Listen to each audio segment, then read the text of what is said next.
Hello everyone, my name is Ryan McMahon.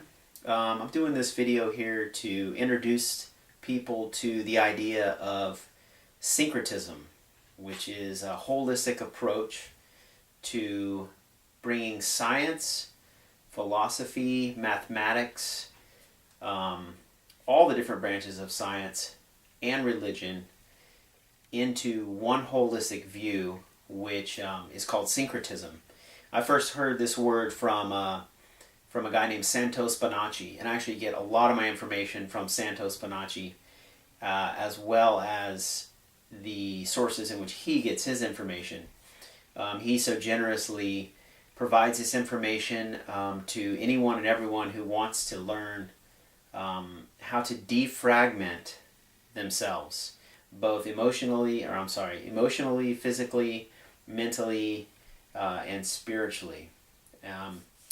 Typically in the Western culture, we're very fragmented, even in the branches of science. The great physicist David Bohm speaks of this. He's one of the few scientists, and he's incredibly well respected, who has come out in the scientific community and said that the scientific community doesn't actually speak to each other in a holistic way. They categorize everything, put it into boxes, and it becomes very fragmented. And it's funny that none of them can sort of come together and piece their fragments together and make a holistic view of what's actually going on around us in the world and in the universe. So I'm just going to literally just scratch the surface of what syncretism has to offer. I'll be doing more videos in the future, but today I'm just going to talk about the 5 Platonic solids, which is how energy, light, or spirit descends into matter, becomes denser and denser. I'm also going to talk about the 3 cycles of our solar system that everyone should know, because the solar system and our sun powers everything that we do. It powers us as individual bodies, but it powers our planet as well. And I might just I'll also talk about the sine wave of the sun, which is how the sun actually runs through the planet and powers the planet in a wave formation. The light is a wave formation, and that same light on a smaller frequency runs right through the human body. And so I'll talk about that as well. All right, so here we are. We're going to talk about the 5 Platonic solids. Platonic comes from the word Plato. So Plato and Pythagoras, I don't know if they discovered these, but they definitely brought these into light. In the ancient Greeks knew this and regarded a lot of geometry and mathematics in this way. So these 5 shapes are the only shapes in which, if you put them inside a sphere, all points will touch the edge of the sphere at the same time. And there's only 5 shapes that will do this. And these shapes are actually the way in which atoms change as they go through denser and denser planes of existence. So as light descends and gets denser and denser, the atomic structure changes. So I'll go through some of these here. The first one I haven't drawn for you because honestly it's very difficult to draw. It's a 12-sided shape, and it would be sitting right here, and it's called a dodecahedron. Dodecahedron,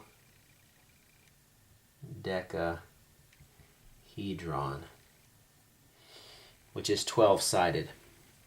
The one below that is a tetrahedron, which means four-sided, and it is it's a triangle, but it's a 3-dimensional triangle. It's basically the pyramids in Egypt. It's got 4 sides. The one next below that would be an 8-sided octahedron, which is 2 tetrahedrons put on top of each other, basically. One sort of masculine and one feminine. Then the next Platonic solid is a 20-sided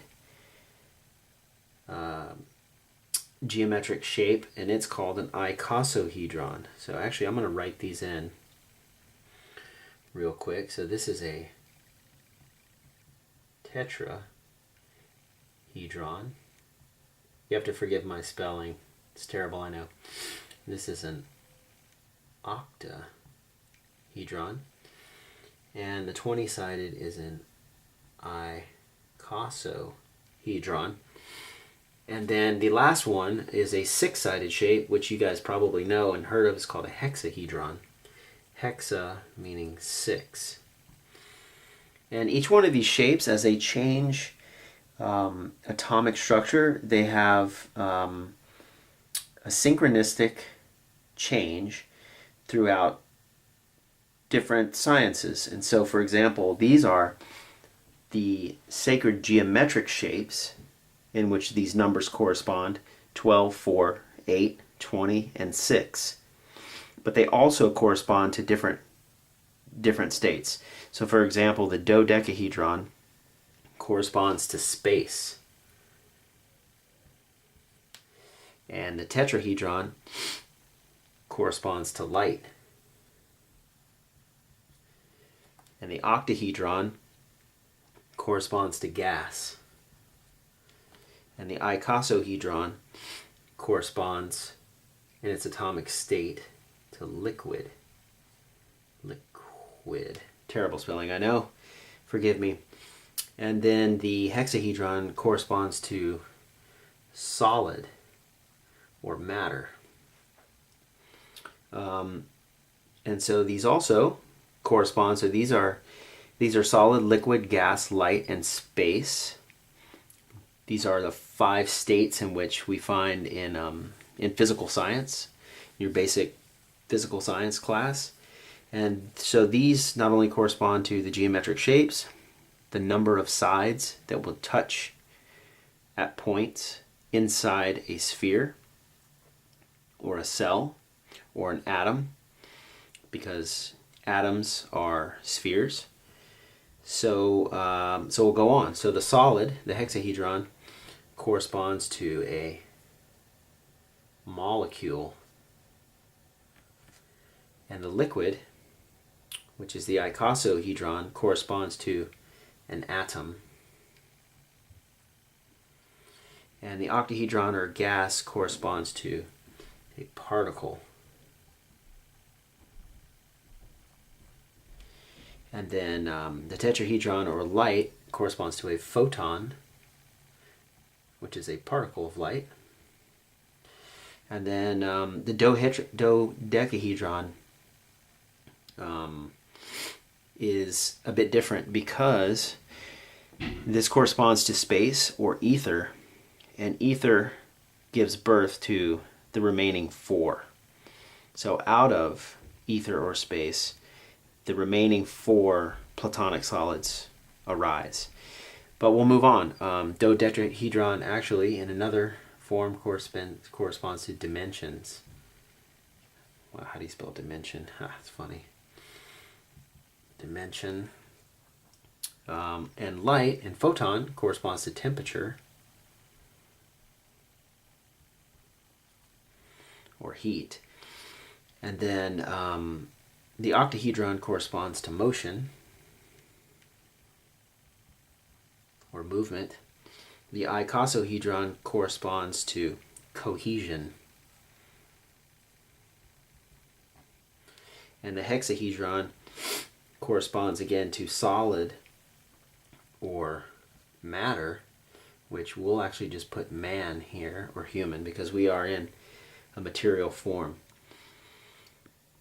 Then it goes back and it corresponds even further to the basic elements in our periodic table. So the state of dodecahedron is going to correspond to a plasma, which I know is not an element, but I'm putting that down. But as these go through motion, cohesion, and man, tetrahedron corresponds to nitrogen. And these are the atomic structures of these different shapes in the different states that they're in. The octahedron corresponds to oxygen. And the icosahedron corresponds to hydrogen. And the hexahedron corresponds to carbon. And this is because we are carbon-based life forms. And this is actually where we get the number 666 in biblical terms. It's actually not a reference to a evil or demonic state. 666 in the Bible is actually just a reference to man's atomic state and man's sacred geometric state and man's elemental state as carbon, because the carbon atomic structure has 6 protons, 6 electrons, and 6 neutrons. So it's known as the mark of man. Some people have said it's the mark of the beast, but that is actually the same meaning because it's referring to the material body. So a beast or a man is like an animal or a man. It's just the ether and the light waves getting denser and denser and denser, changing their atomic structure into the form of a material man. This also corresponds to, I'm running out of space here, but smell in the human body, and it also corresponds to the mineral world.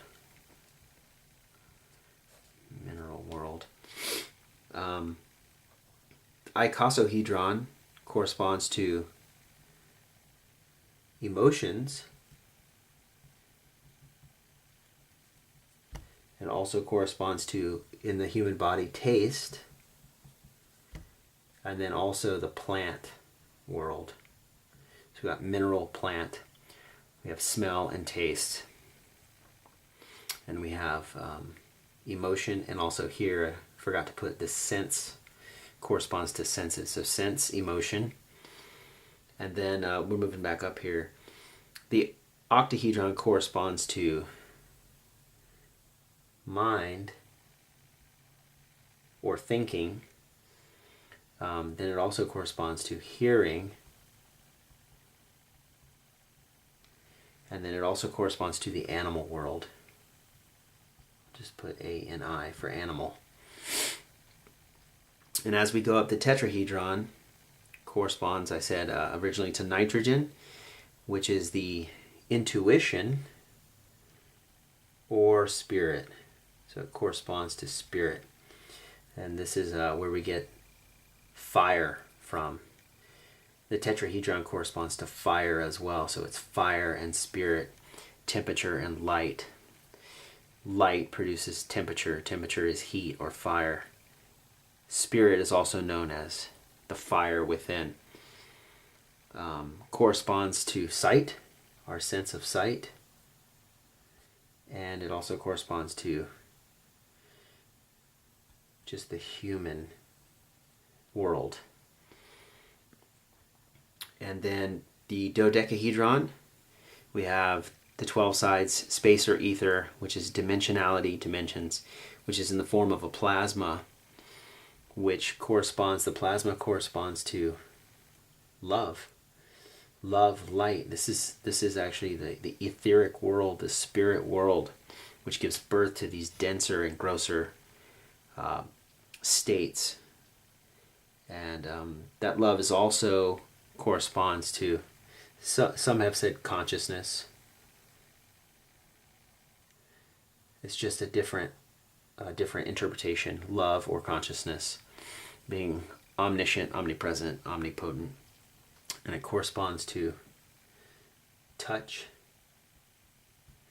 And then it also corresponds to the spirit world, like we said before, or the angel, the angelic world. And so these are the 5 Platonic solids.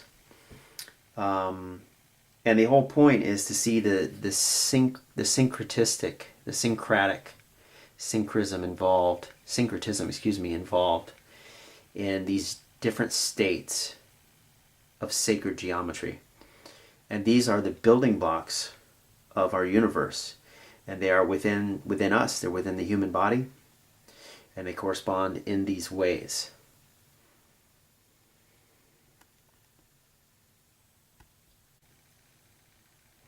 All right, now we're going to talk about the 3 cycles of the sun, the 3 cycles of our solar system, in which every human being, I believe, should be aware of, because it is intrinsic to our life, our death, and our consciousness.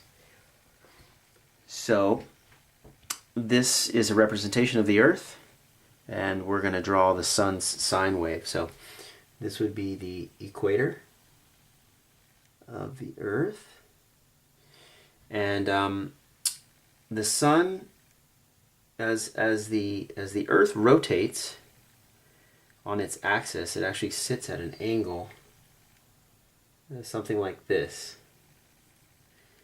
Okay, and that angle is 23, I believe 23.5 degrees. And so what happens is, as we rotate and the sun hits the Earth itself, it actually hits it at an angle because we're tilted.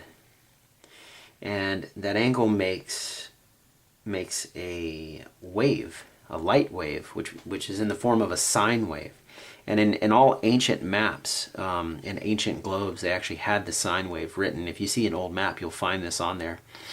And it runs across the equator. And this is actually where we get the idea of the Tropic of Cancer, which I'll draw right here, and the idea of the Tropic of Capricorn, which we all know those terms, but do we know why they're called that?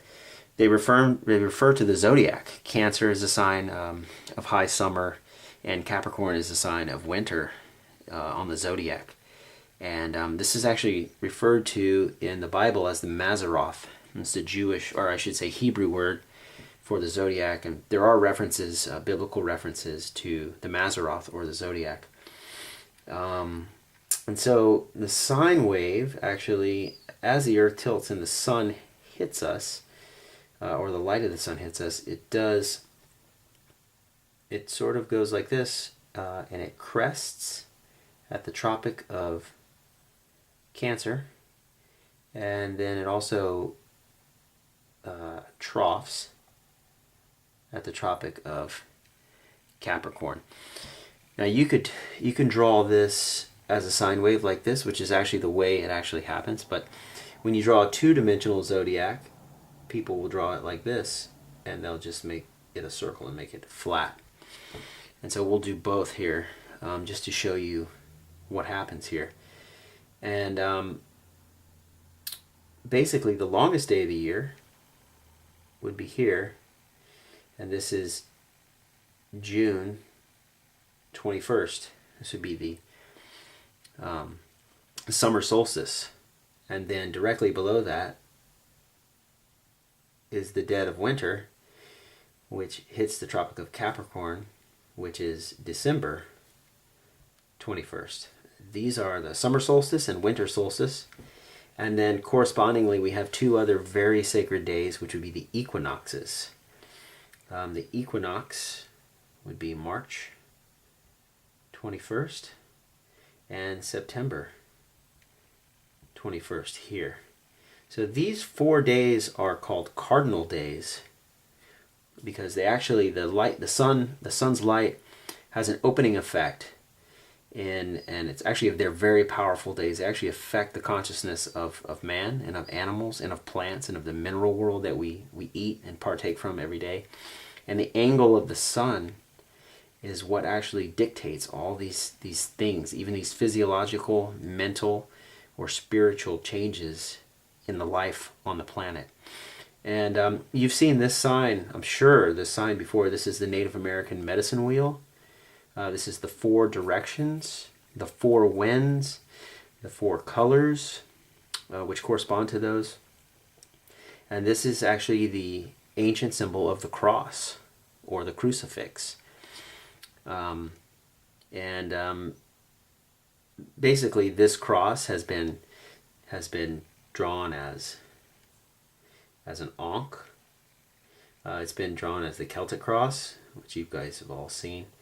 It actually has been drawn hundreds and hundreds of different ways, but these are some of the most common. And then the most common cross that everyone probably knows, which they would refer to as the cross of Christianity, but it goes back way before that. And it's actually the same thing. It's actually the symbol of the earth. And in astrology, this circle and this cross is actually the symbol of the earth.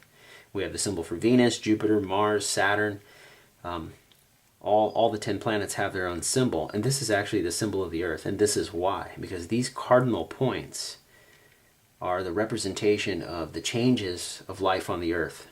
And ancient humans knew this, and they actually lived their lives by this sine wave that hits our planet. But back to this cross here, this is really no different than this cross. The only reason why this is up higher is because at the sun's angle hitting in the summertime, as if this was the equator, the shadows on the ground are much shorter. So this would be the short shadows. And the reason why this is extended is because when the sun, even though the sun is closer to the earth at this time of year, which is called perihelion, which is January 1st, this is when the shadows are longer. And this is where this cross came from. So, back to the tilt of the earth and the sine wave.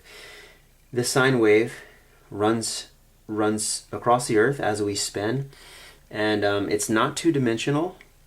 The light of the solar system and the universe and the light that hits our earth, actually, you have to look at this as if it's a tunnel, like you're traveling through it. So it's actually spiraling, but you're going round and around and around and around and around, and moving through space. Our whole solar system is actually traveling through the galaxy, and all the planets are following the sun.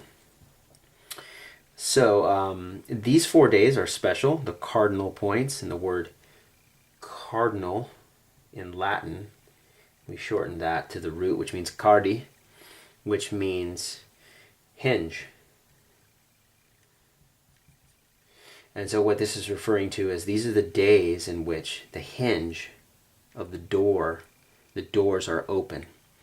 These are special days, and the door slides open and allows specific and elemental light to affect us here on the planet. And so, this is where the zodiac actually comes from. Each one of these can be divided into, this would be Aries here, Taurus here, this is Cancer, I gotta remember what that is.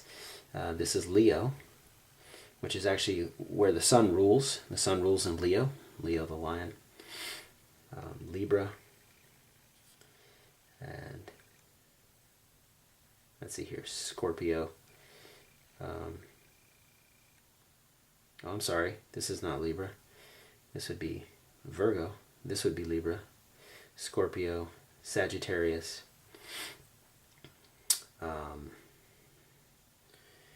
Then Pisces would be the last one. Aquarius is this one here. Capricorn is this one here. And so on and so forth. So this is actually where the zodiac comes from. It's from these refer to different constellations that are in the sky that you can see. And each one of these constellations is where the sun is. The sun is actually in that constellation, and so you cannot see it. And the sun has actually been in Pisces for the last 2,160 years.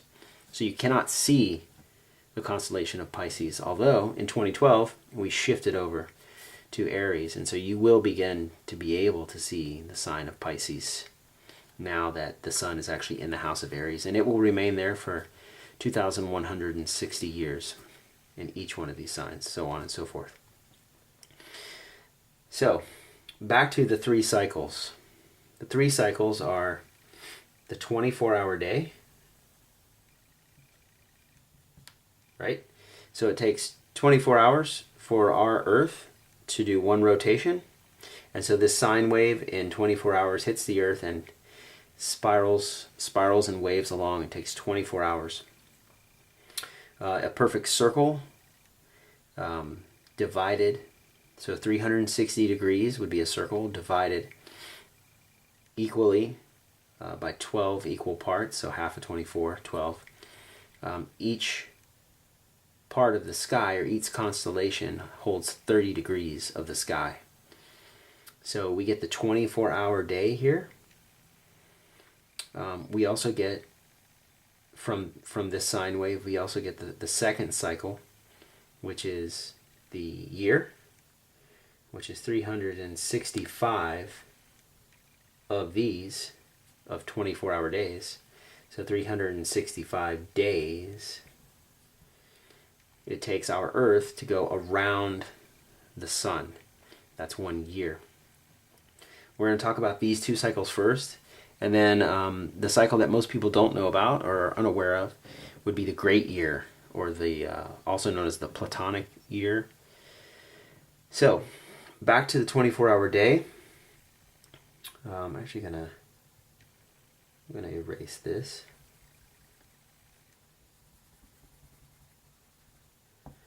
Because we're getting a little bit cluttered here.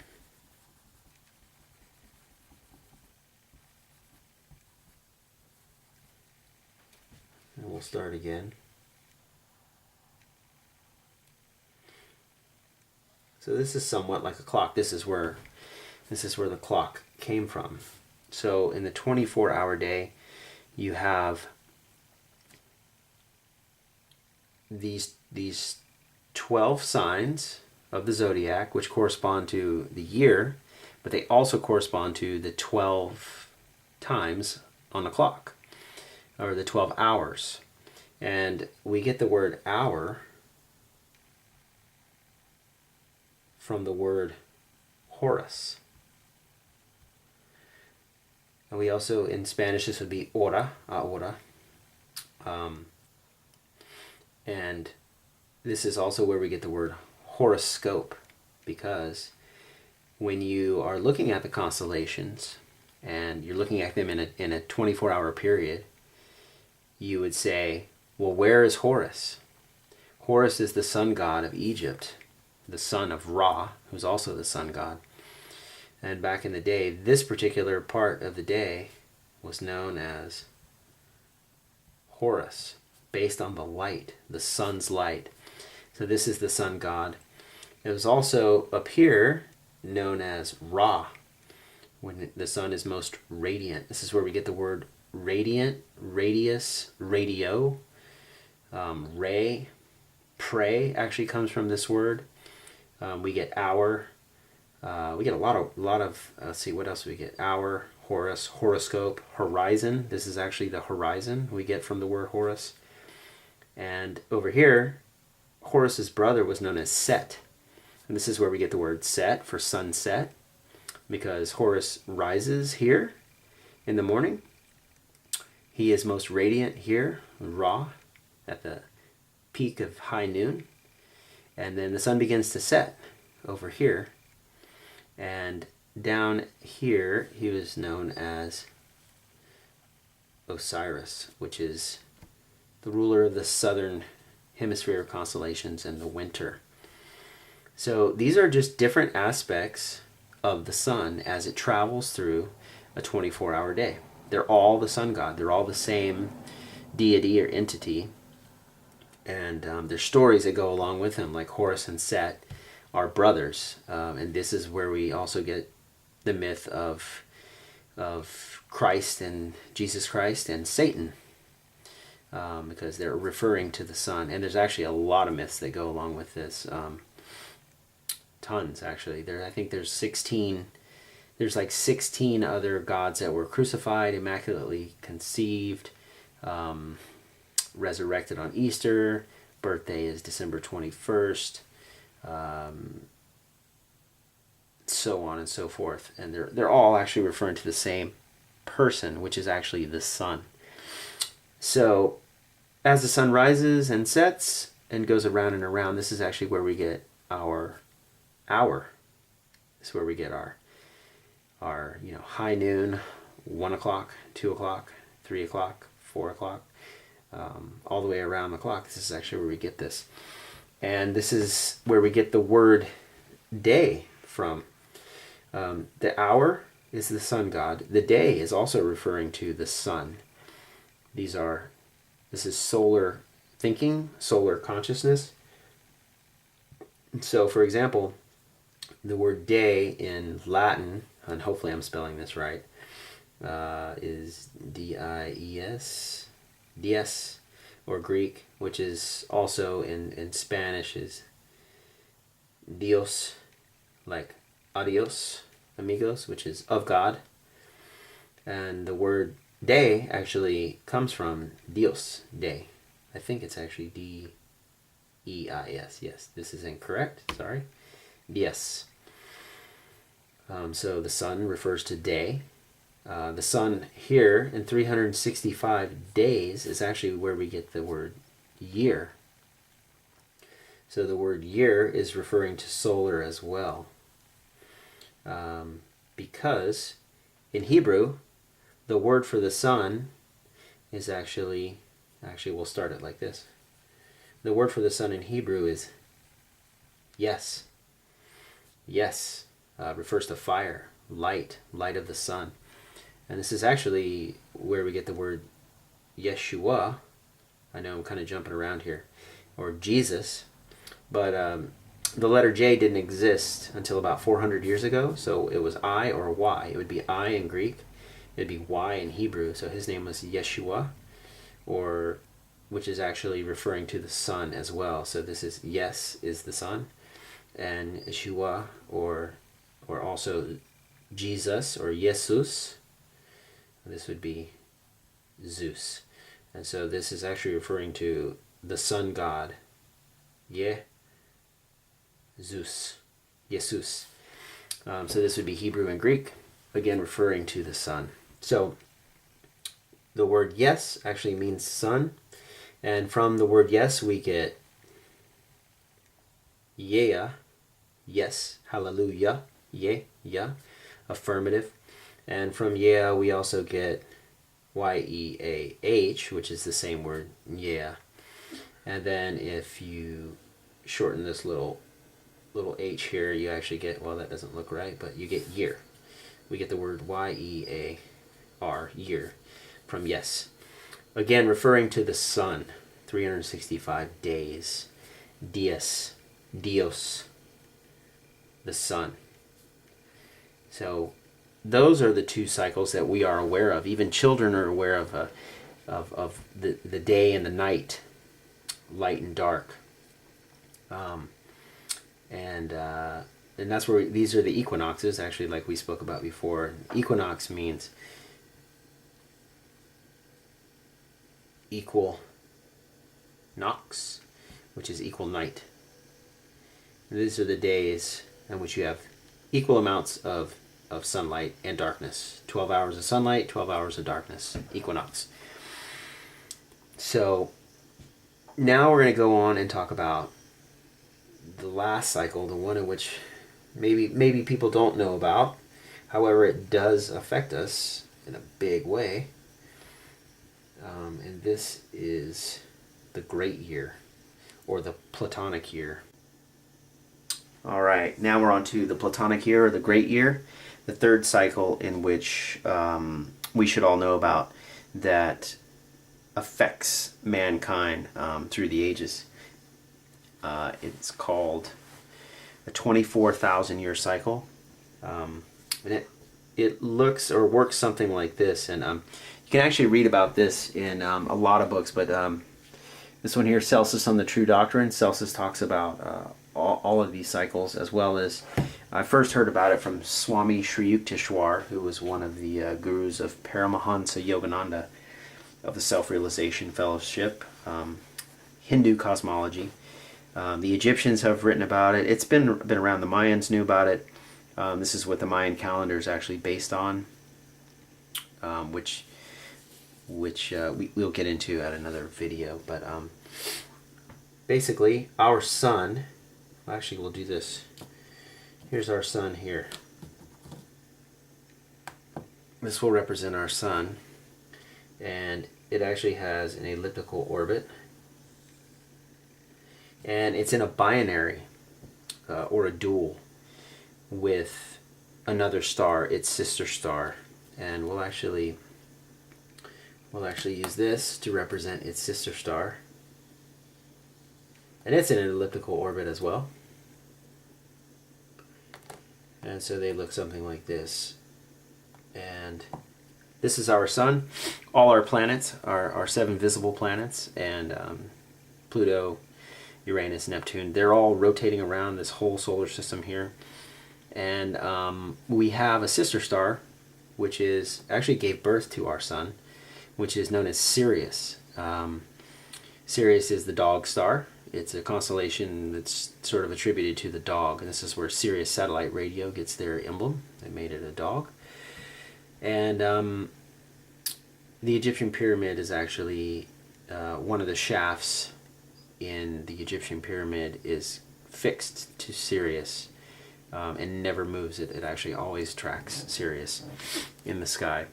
So what happens is, as our sun rotates around its elliptical orbit, it will move through like this, and Sirius will move through like this.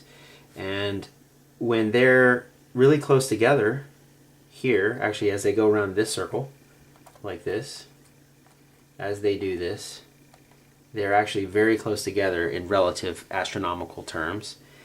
And the radiation, gravitation, and light spectrum in which this affects both stars, but since we live in our solar system, we're concerned with us, this actually affects man's consciousness. It affects all the mineral content in the earth, the water, the heat, the temperature, the angle of the sun, because you're getting much more light and much more radiation and much more gravitation from the star being so close to our sun that it actually gives birth to what we call the Yugas in Hinduism, or the ages. Most people in the West have heard of ages like the Golden Age, the Bronze Age, the Silver Age, the Iron Age. And this is actually where that comes from. In Hinduism, they're called Yugas. And so what happens is, as they come closer together, they affect each other in a big way. And then as they become further apart, they affect each other still, but in a smaller way. And so this whole pattern is divided into ages and how it affects man's consciousness. And the ages, they look something like this. Hopefully I'm doing this right. These would be the dark ages over here, because the amount of light, growth, radiation, gravitation is much less from our binary star there. But as we move closer, as I said before, this one would be, I think, most likely bronze, Bronze Age. There's a Silver Age in here. Actually, I could have divided it better, but this particular circle here is known as the Golden Age. And this is when man's consciousness is rising and man is ascending.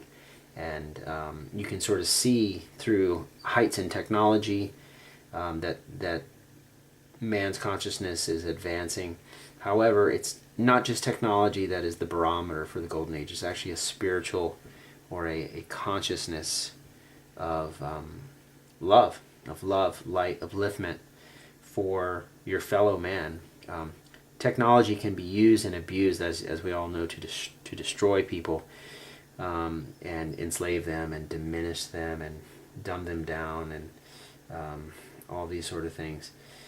But when we are truly in a golden age, which we are just beginning to come into a golden age or an ascension, mankind's consciousness will actually rise, and a lot of the darkness of the world, a lot of the evil of the world will become exposed, and people will treat each other better. They treat each other with love. So this is that cycle of the ages, or the Yugas. And all astrotheologians from ancient times knew this. Ancient Egypt, Greece, Sumer, Mesopotamia, the Mayans, the Native Americans, the Hopis, they know this. Actually a lot of Western people, Paracelsus, Aristotle, Plato, they knew this as well. A lot of them. It's just been suppressed because, well, that's a whole nother story. A lot of people don't want you to know these cycles affect you.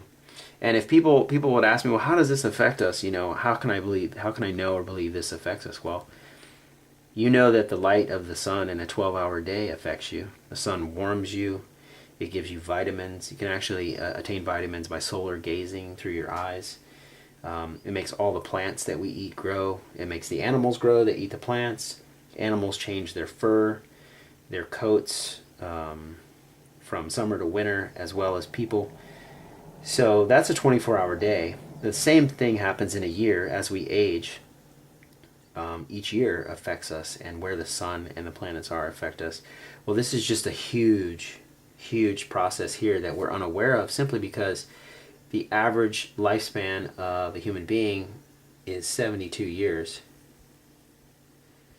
which is no coincidence that the stars that are not in the zodiac, the stars that are in what they call the precession of the equinoxes, that appear to be stable, they actually shift 1 degree every 72 years backwards. And that's not ironic that the average lifespan of a human is 72 years.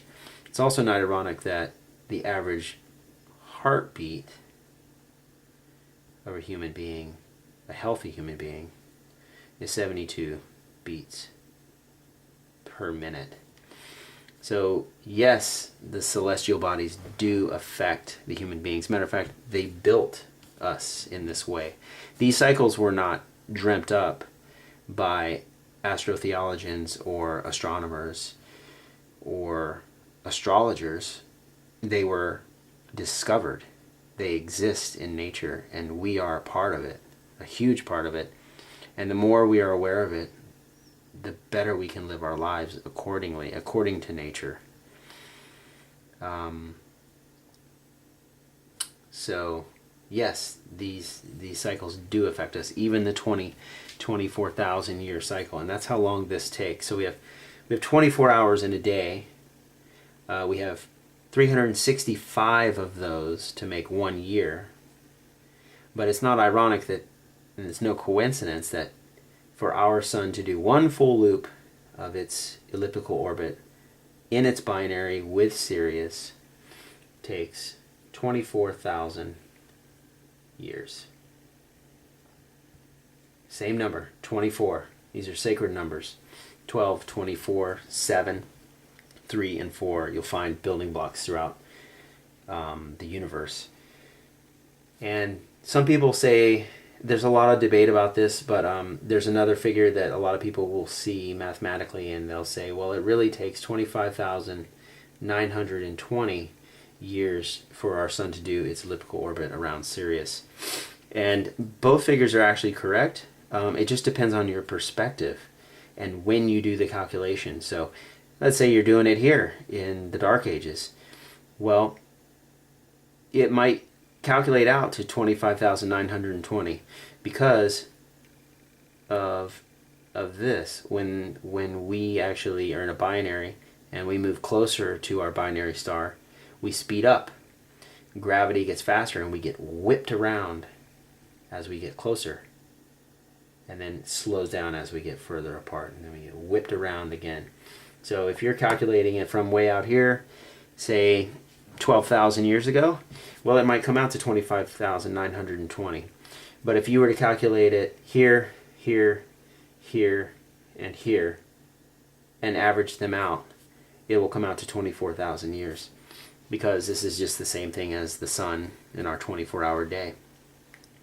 We're just doing an elliptical orbit, and so we actually change our speed, and the sun, we change our rotation as we change our speed as well. Gravity changes, which pulls us around, which whips us around. There's a lot of change in these cycles. So this is actually what just happened. A big change just happened in 2012, which a lot of people say, oh, the planets are aligning. That's not actually true.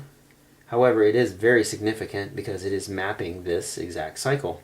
The great year, or the Platonic year, it's mapping this cycle. And so what happened is the planets didn't align, but our galaxy looks, when you look at it from an angle, when light's hitting it from an angle, say you're above it or below it, our galaxy has these, these spiral arms that kind of, well, that's a terrible drawing, but you know what I mean. It looks like a spiral. They come out and they spiral around, and it looks two-dimensional here, and it looks like this, but the galaxy is actually very thin, just like the rings of Saturn. When you look at them directly on, they look like a plane. They look like an equator.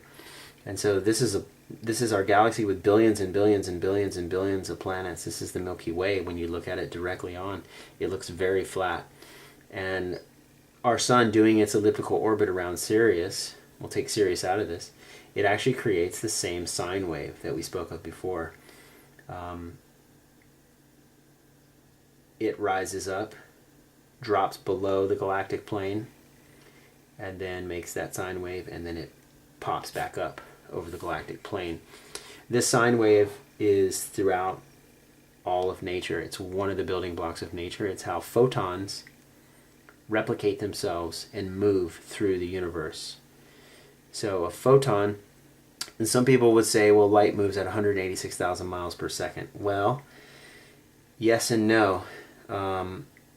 The photons actually don't move. They give birth to themselves. They regenerate. They give birth, and so they pop out another photon and another photon and another photon, another photon, another photon, another photon, and they keep doing this.